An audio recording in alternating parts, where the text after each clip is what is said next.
มอไซค์ครับไม่ต้องกลับบ้านกันแล้วโอ้ย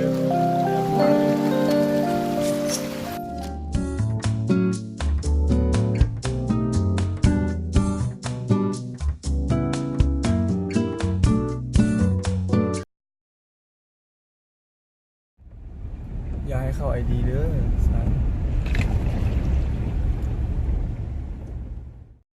ครั้งนี้ก็เป็นครั้งที่2นะครับที่ผมเจอน้ำท่วมใหญ่ที่สุดในเมืองร้อยเอ็ดนะครับครั้งแรกก็เมื่อปี47ครับตัดภาพไปดูที่โรงเรียนนะครับผมก็ยังตกต่อเนื่องเรื่อยๆไม่มีท่าทีว่าจะหยุดโอกาสแบบนี้ก็เป็นโอกาสที่เหมาะอย่างยิ่งนะครับกับการที่ให้ช่างภาพสมัครเล่นอย่างผมได้มาถ่ายสโลโมชั่นเล่นนะครับไปชมกันเลยครับ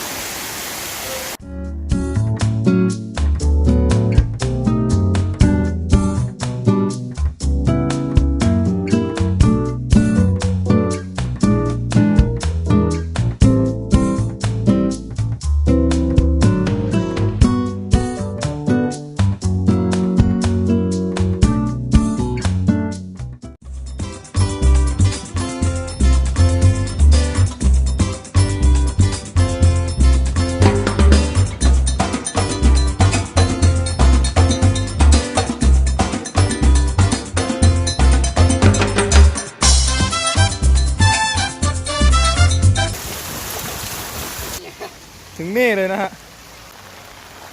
เอาเรื่องกันนะ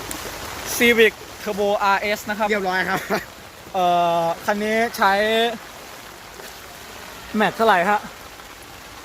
น่าจะ16-17ได้นะฮะไปครึ่งล้อแล้วนะครับท่านผู้ชม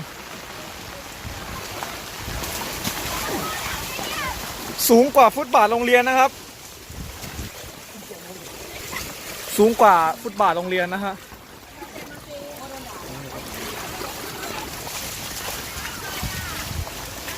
ดู Fortuner นะครับนี่รถ Fortuner นะฮะถึงครึ่งล้อนะครับผมเกือบครึ่งล้อเลยทีเดียว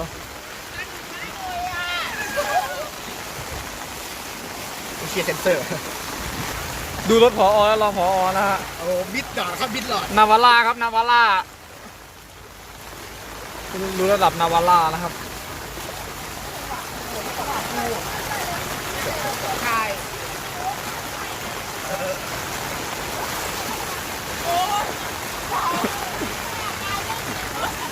อัปเดตระดับน้ำคลองคูเมืองนะครับล่าสุดนะครับจะขึ้นฝั่งห้องศิลปะแล้วนะครับ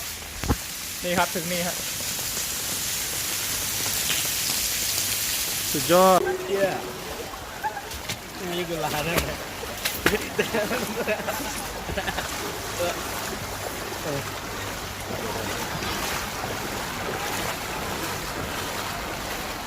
ไม่กูเดินเร็วไม่ได้เข้าใจไหม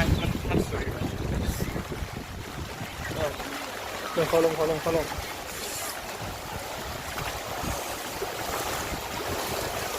อะไรวะเนี่ยวันดีไอ้เหี้ยเจอท่อเนี่ย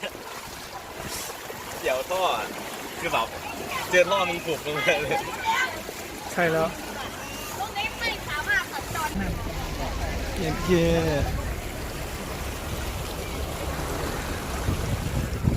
เย้วันนี้ครับผม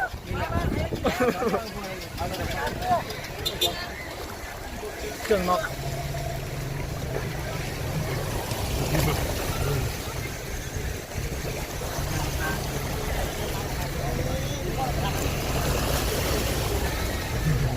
ตรงนี้เอาลึกสุดแล้ว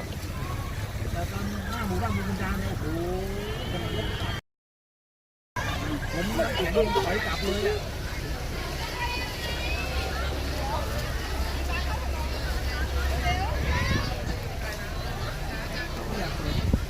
ปิดไว้ก็ไปคัดมันจะตีน้ำที่ใส่กระจาดเย็ดโดโห